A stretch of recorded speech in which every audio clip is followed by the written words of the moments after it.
Okay, I think we are streaming. Deb, okay to start? Yep, we're good. Thank you. I'll call the meeting to order and ask for a motion for executive session for the purpose of discussing the employment history of 12 particular persons, please. Jen, Michelle, all in favor? Thank you. So log out of here or leave here and log into the other meeting, please.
Back, everybody. Hey, Nate.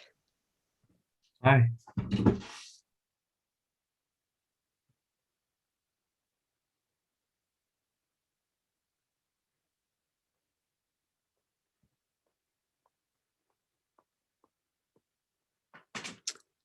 Deb, I have 6:30. Okay to start? Yes. Okay, and I think we have everybody back. Oh, not Beth yet. Give her a second. She's coming in right now. Perfect.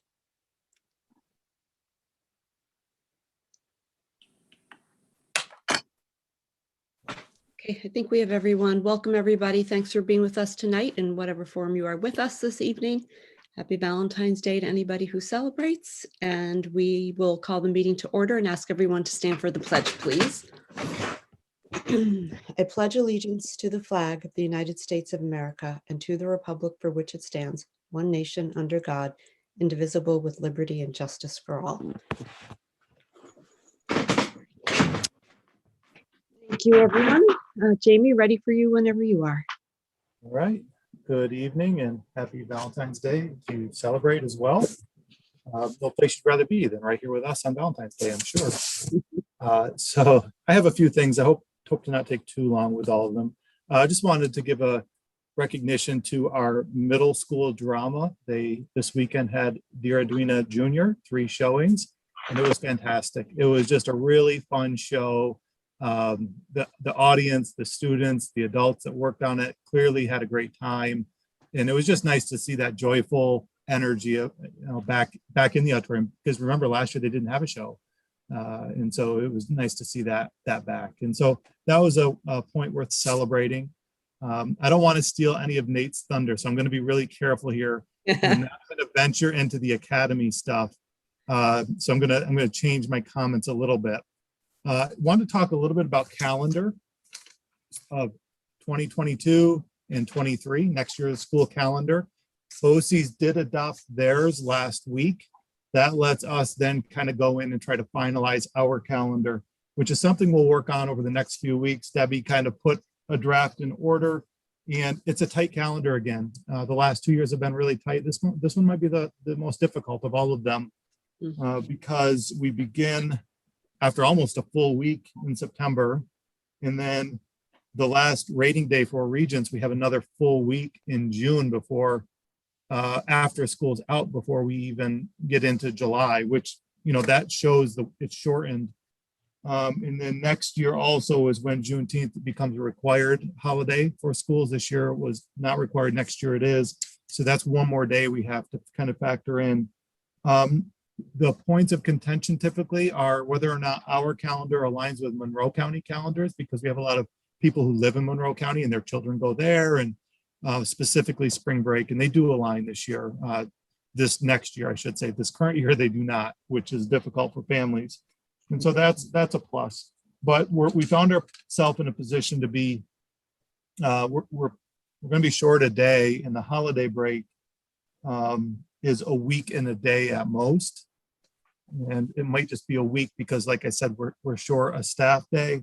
But I'm going to talk to CTA leadership this week about the concept of a day before Labor Day again, to take care of a lot of those required trainings. And that way they can get a day and a week over the holiday break, which is what BOCES is doing. So we're still working on that. We'll bring it to you when we have a little bit better idea of what it'll look like, but I just wanted to throw that out there that it's in the works.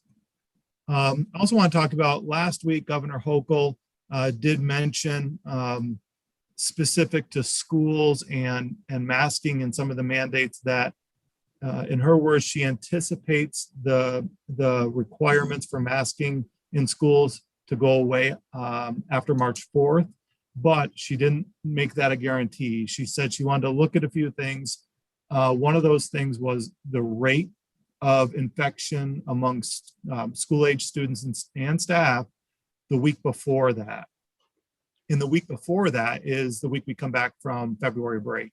So specifically, I think the worry is there kind of a mini surge from February break? And so that's something to pay attention to. She's alluded to the fact that we're going to send students home with tests. there's probably more tests coming, but today, as some of you know, a number of us sorted tests for students and staff. So Wednesday of this week, all students and all staff will get a test kit, and in a kit, there's 2 tests to take home with them. The idea is, if you're gathering over February break, use it to see and make sure you can safely gather, and then to save one and to test Sunday night before returning to school. And so we'll send a communication out specifically about that to all staff and all families, letting them know what these tests are for. But they've really inundated communities with tests. Even after sorting all of those, we still have about 800 or so. And I think we had a little over 2,000 that are coming again tomorrow, of which we are donating 1,000 of those back to BOCES. In a call I had with BOCES, they had indicated that they never had enough tests for their staff. And so, we had enough. I made the decision to donate 1,000 back to them so that they could pass them out to their staff. And so that was something that we're doing, but we have plenty. The county ordered a lot, and they said if we ever need any, we can reach out to them too. So that's the piece about tests. I wanted to quickly mention the capital project. Right at Friday, it was Friday. No, it was Thursday. I was walking around over at the primary elementary school, and I was kind of in the primary area of the school by the main office. And I was just kind of standing there looking around. And some of you know Jen Bergstresser. She's our head custodian at the primary elementary school. She walked by me once, and I was just kind of looking around, taking it all in. She walked by me a second time, and she just caught my attention and said, "Isn't it beautiful?" And I said, "What do you mean?" And she said, "Just this building now. I mean, look at all the upgrades. Look how bright it is. Look how clean it looks. Look how great this is. I just get so happy when I'm over here." Those were her words. And I just thought, exactly. And I responded and said, this is something I think our students and our staff, they deserve. They deserve to have a really bright, vibrant, cheerful, new space to be in. And so while the avenue to get there is not always easy or clean or conducive, people have been really great, and they're starting to see the fruits of that, that sacrifice to get to this point. And so we have a couple of years ahead of us still, and it'll be a long haul, but truly it seems as though when we get there, it'll be well worth it. Things are really looking pretty fantastic. And then the last thing I want to mention is on this agenda, we have some retirements, and on the supplemental, we have some retirements. And we talked a little bit about that during agenda setting. And I think Jeannie asked, how many years of service are retiring this year? And so Debbie, like she does, went out there and looked up every retiree we have this year and how many years of service that they have dedicated to this school district or to education. And it's 677 years of experience in education are retiring from Canandaigua this year. And as I said to a group of them who insisted on turning their retirement letters into me in person a couple weeks ago, we'll post and we'll hire a person to come in, but what's hard to replace are the years of experience and expertise and professionalism that they gain from honing their craft over time. We might be able to bring someone in with experience that is a great teacher, but we're definitely going to take a step back when you talk about that much experience and involvement. When you look at that list of people and see all the things they're involved in our school system beyond the classroom, it's going to be a hard group of people to fill. And so we just thank them for their service. We thank them for all they've done for our community. We thank them for all they've done for our students shaping the future. And so I just felt like I'd be remiss if I didn't mention that in my opening remarks. So to all those teachers and staff members who are retiring this year, thank you for all you've done for our community. Thanks, Jamie. Anything else? Well, it depends. If Nate doesn't talk about a few things, I want to circle back, but I have a feeling he's going to cover it all. I promise you can. Welcome, Nate. You're up. Hello, everybody. Not really a ton this week from the past couple of weeks, but there are a few pretty big things. First off, we had a food drive themed around the Super Bowl. It's called the Soup, SOUPER Bowl. It's pretty funny, but the Academy got 3 boxes of food raised. I don't know how the other schools did. I think it was a district-wide thing, but we got 3 boxes. The theater is keeping strong, doing rehearsals every day. Sports, everybody's getting ready for sectionals except swimming, who won sectionals last Thursday. So yeah, Awesome. that was really cool. We had a lot of great swims that night. And everybody at school is just kind of getting settled into the second semester, so starting to get back into the groove of things. But everybody's also looking forward to February break, so getting a nice week off. Yeah, I mean, you guys are probably gonna make me talk about it anyway. So, I did manage to break a pretty old record up there on the board, so that was pretty cool. So yeah, and that's all I have. And I apologize, I do have to leave after my little part here. So That's okay. Nate, did you have any other good news about yourself that you wanted to share with us? I got into the University of Maine. That's a pretty big one. Yay! Great. Good. Well, thanks for sharing all of your good news and all of the happenings in the schools. Jamie, did Nate report everything you would have? Well, I was hoping you'd talk about his record-breaking swim, because that is our longest standing swim record that was just broken by him. So that was great. Longest standing men's record. I think. Well, yes. What's her name? I can't remember her first name, but Baldock has a record from, I think, 96. So the one I broke was from 98. So hopefully it's up there for a while longer. That'd be pretty cool. Yeah, that'd be great. And so awesome job, Nate. You've always represented the school in such a positive way, whether it's in the classroom, on the field of competition, or just as a person. We really are proud of you. Yeah, thank you. Thank you. Well done. Thank you so much. Have a good night, Nate. You as well. Thank you. Bye-bye. I would just add, as Nate is going, see you, Nate. Kudos to our cheerleading team. They won counties, and they won again this past weekend. So they're really on a nice winning streak. So kudos to them. Our ski team begins sectionals tomorrow, the next 2 days, and the end of the week is bowling sectionals. So we have a lot of stuff going on, which is fun.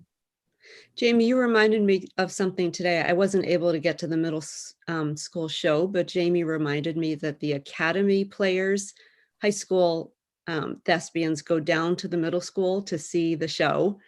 And it's just one of those really great shows of support by our older students for our younger students. And so we love to see it, and just want to say thank you to everybody who was able to do that. Yeah, the part that really kind of sticks out with that is our middle school actors and actresses. They're a little nervous. Many of them haven't really taken the stage before, and so they're unsure of themselves.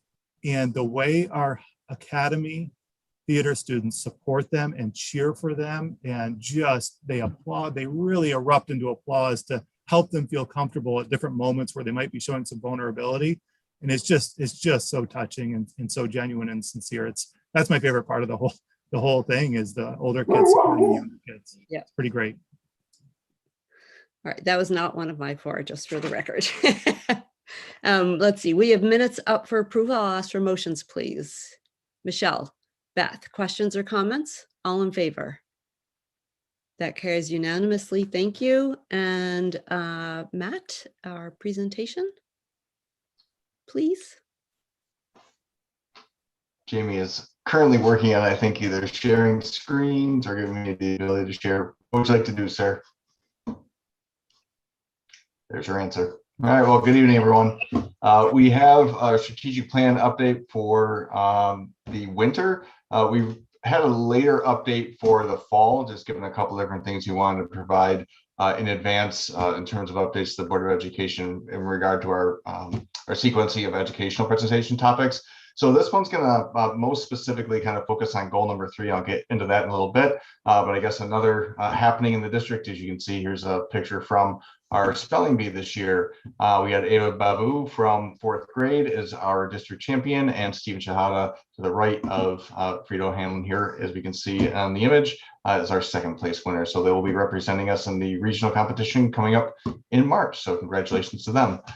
In relationship to tonight's update, Jamie, if you can advance a slide, please, that would be great. As I mentioned, we are going to focus on strategic goal number 3, cultivating an equitable and inclusive school environment. This is a pretty wide ranging goal. We've had a series of activities that have taken place over the start of the school year. And a lot of that is in alignment with our diversity and equity and inclusion plan and some of the pieces that are associated with that dating back to last year.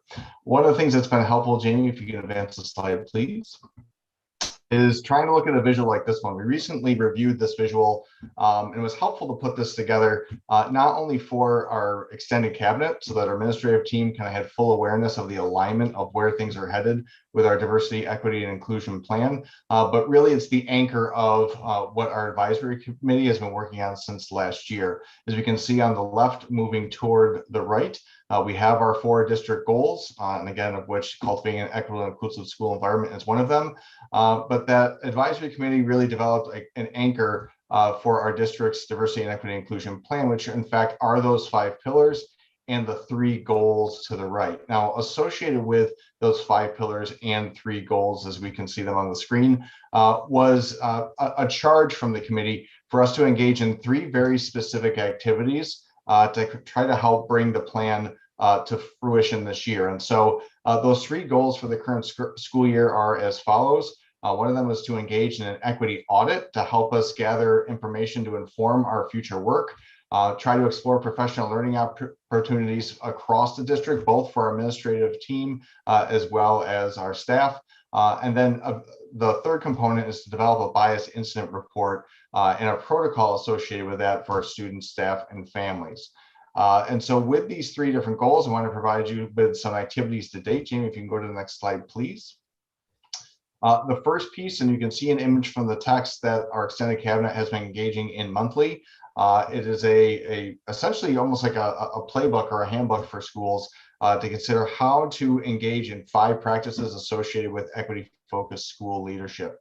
So each month at our extended cabinet meetings, we've been tackling each one of the practices, but we've also spent a little bit of time trying to connect back these 5 practices and how they correlate to not only to the district plan, but some updated documents from the State Department of Education for a couple of different reasons. One, to deepen our understanding as we're anticipating supporting the leadership of this work, but also to see the alignment between Canandaigua's plan and those guiding documents the state has put out in recent months. As a result of that, we recognized that we wanted to expand professional learning for staff, and this has taken on a couple of different forms. The first piece is that we have had after-school workshops developed and facilitated by some of our staff members that maybe have a deeper interest or are trying to show the alignment to all things diversity, equity, and inclusion to the classroom. Even in our conference day in December, I know I facilitated 2 different workshops.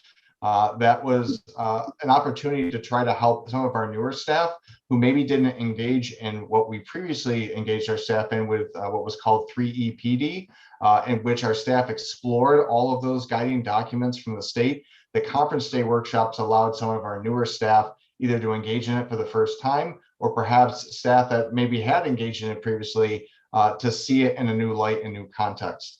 And I think it was pretty well received by those that participated, and I think is setting the stage for future learning opportunities to come. And then the final piece, and more recently we've been working on, is establishing our building leadership teams in order to help further the district's diversity, equity, and inclusion plan. And that has taken a couple of different forms, and buildings are in various stages right now. Most of them have had a goal anchored in their building SIP plans to develop these teams, but we spent our most recent cabinet meeting trying to ensure that everybody had a clear understanding of the direction going forward. And we had a bit of a share out across buildings about activities to date so that we can calibrate our progress based on the activities that have occurred thus far. The final piece I'm going to have Jamie talk a little bit more about. At this point, we have investigated possible avenues for an equity audit, which is one of the 3 goals for us to focus on this year, but I'm going to turn over to Jamie to provide us a little bit more update and context for that particular component. Thanks, Matt. So as Matt talked about, the 3 goals, one of them was to engage in professional learning, and he was able to cover a lot of different professional learning we're engaged in as a district around DEI work. A second goal was to perform an equity audit. There's not a lot of companies that perform equity audits currently, but we were able to receive a proposal from a reputable company that's somewhat local, where they would come in and do an outside audit and with a lens on equity here in the Canandaigua City School District.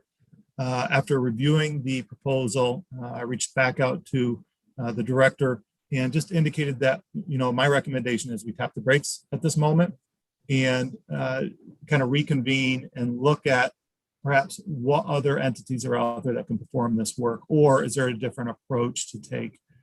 Is there a different hybrid approach between external, internal review?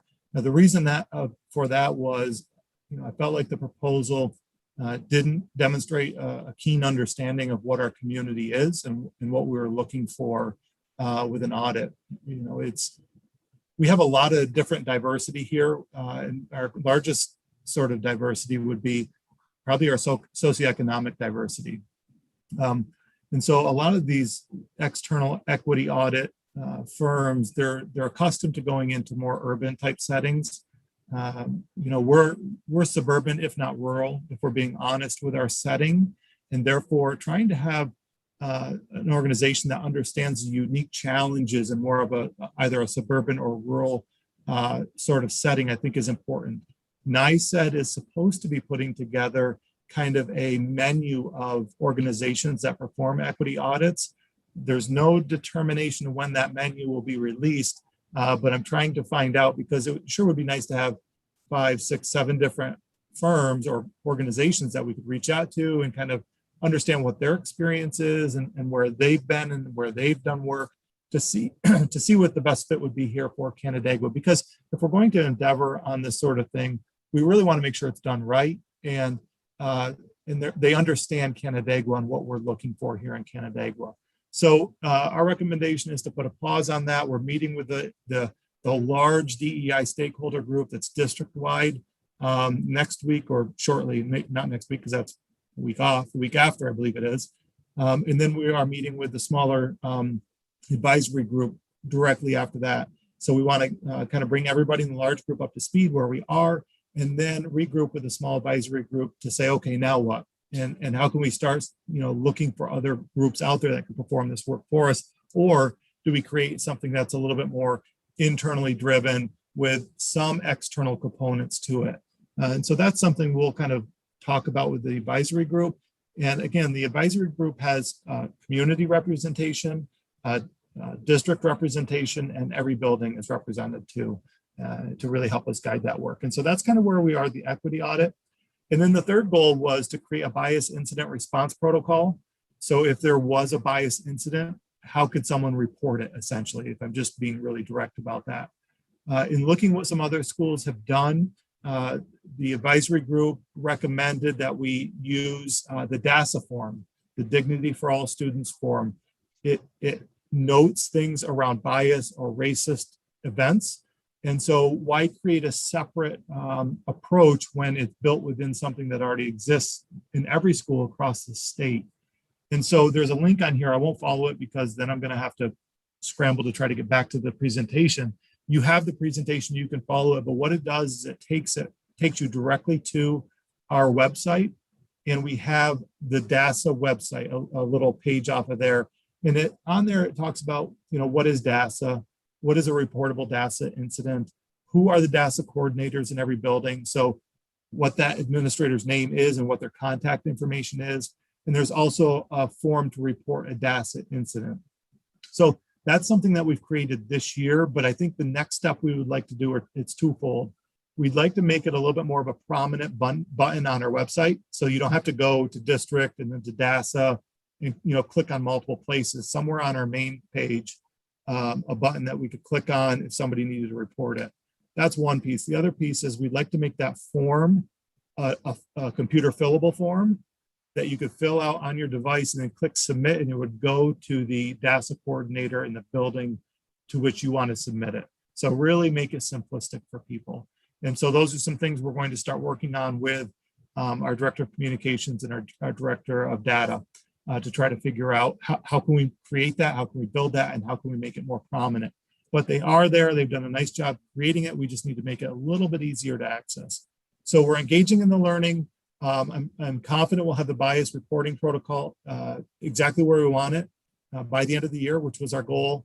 But the equity audit piece, I think we just need to regroup. We need to reconvene that advisory group and determine next steps. And that will be something probably we'll engage more in next year at this point. And so just continuing the work, and I talked a little bit about that. We'll continue the book study that we're doing with our administrative group. I know a number of you have received this book, but it's a really great roadmap as to what to kind of look for and what to work towards as you're trying to become an equity-minded school system. More opportunities for professional learning, which Matt and Chris Van Dyne have been doing a great job with that, and of course working with Vern and a variety of other people that have a lot of knowledge and expertise in this area. The building level teams are really coming along nicely. I know I shared with the board last weekend or last Friday. A student that was expressing thanks for the academy level team that's convened and some of the work that they've done to really create a safer, more inclusive school environment. And so I felt like that student testimony was pretty powerful stuff. We talked about the equity audit a little bit there. And again, we'll work with our advisory council to help kind of steer the plan. And what are some priorities you need to work towards next, and that will be our roadmap. And so, Matt, I wanted to circle back to you just in case I didn't catch any pieces that you were hoping I would. And if you feel like I did it justice, I will stop sharing the screen in case there's any questions. Nope, he's saying no. I just want to point out this photo right here. Mr. Schragi really did a great job stepping in when we needed help in the kitchen, serving up sloppy joes, and we appreciate it. Well done. So I will stop sharing my screen. Had to do it. Sorry, Matt. Thank you, Mr. Farr. I really appreciate it. Questions from anyone? Great. Thank you, Matt. I read right over the warrants on the agenda, so I'm coming back to that. We have warrants up for approval. John and or Amy, motions, please. I reviewed them with Amy. I'll move it. Thank you, John. First, Amy, second. Thank you. Questions or comments? All in favor? That carries unanimously. Thank you. The consensus agenda and supplemental, I'll ask for motions, please. Michelle, Milton, questions or comments? All in favor? That carries unanimously too. Audit committee, Milton, would you report out, please? I'll be happy to. We had our meeting was on Friday, the 11th, and in our conversation with our auditor, our internal auditor, we were presented with and reviewed the 2021-2022 risk assessment audit plan and schedule, and the committee accepted it, and you will see it on a future agenda here. The committee also wrapped up its review of the Audit Finance Committee charter, and with some of the guidance that we received, we will be forwarding on to policy for conversation about how to update our charter. And I imagine we will see that at a future board meeting as well. And then Matt provided us with some updates around the tax cap and state aid. While there are still some questions, there were, for the first time in a long time, some answers that were provided. So that was positive as well. So some good news there. Great. Thank you, Milton. Beth, policy, please. So mine can be fairly short. You have two different policies on with your agenda to look at. One is policy 4220, memorials, commemorations, naming. We wanted to try, now that we're at a formal TIG school, we wanted to make sure that this was in line with TIG guidelines. And we also put more information in regulations, trying to just help people navigate, what's the best thing to do during trying stressful times. And the other is policy 3360, student awards and scholarships, kind of the same thing, especially with, the past 2 years of having graduation not the usual. Things have kind of gotten moved around, and Marissa actually came to our meeting so that we could talk about, how things were working and how we wanted them to work. And again, trying to make it clear for people that want to set up an award. So you have them for first reading. That's it. And they'll come back at the next meeting. Yes. Great. Questions or comments? All right. Thank you, Beth. Character, Amy or Milton, were either of you able to make the meeting? Milton? The meeting was a short meeting. It occurred on Thursday. We were kicked off by Caroline sort of reminding everyone what the purpose of the committee meeting was. It was a highlight meeting, more of a sort of just touching base with what's been happening with character around the district. Several of the items have already been discussed by the committee or brought up in various reports, the spelling bee, Super Bowl. And then just one other item I would say is just the MLK poster contest. And if you paid attention to the paper or your Twitter feed, you might have seen a photo of some of the contestants with Mayor Palumbo. Great. Yep. Thank you. CIE, Milton, are you reporting on that, or Jen? Why don't you just run the rest of the meeting? It's all yours. So let's go back to Wednesday. So Wednesday the 9th, we had a meeting. Matt, again, kind of does a really great job always with really setting up and using the council's time in a very efficient manner. I do think we were set up well to discuss some of the stimulus funding, reviewing not only what is eligible for funding, but also what has been funded in the past. Breakout rooms were used to discuss and develop ideas for additional use of funds. There were several ideas shared out. We will probably see some of that maybe in the future. Here at the board, we also approved a name change pending other approvals from NCAA and a few other organizations. PE is recommending a name change from strength and conditioning to reflect a more personal fitness and performance component, which seems to be more conducive to removing gender from a lot of the course names that we currently see. And then that will likely be on a future agenda. If it's not on this agenda, I didn't see it, but that doesn't mean it wasn't there. And then finally, we also recommended an addition to the canon of literature K through, or for the kindergarten, and that is on the agenda. Great, thank you. And the other committees, did safety meet? Nope, okay, and COVID-19, Jen? Yes, it meets all the time. We went through data. We this week in particular worked quite a bit on what our options were for some future orders as some PPE, the N95, KN95, KF94, FFP2 options. They're really complex, and I have to thank Brian Nolan in particular for hanging in with me on all of that, because I am a stickler to get it right. If we're going to have protective equipment in a building, it has to be appropriate and not a tissue on your face. So he hung in there. He's got stamina, and I'm really pleased that we're heading in the right direction with that. So thank you very, very much to Brian on that one. Great. If I could just add to that, it is so, and I've said it before, but it's so nice having Jen as a resource that, some of these, well, you may have heard of some schools and some, counties and things like that might have ordered, some equipment that is counterfeit. So, having Jen be able to take a look at it ensures that we know what we're getting. So that's great. Awesome. Good teamwork, everybody. Jamie, anything else from you before we close? And I would just say Jen's gracious enough to work with the county even. So I did an email invite with the county leaders for the similar thing to make sure they're ordering real things, not counterfeit things. So thanks for that.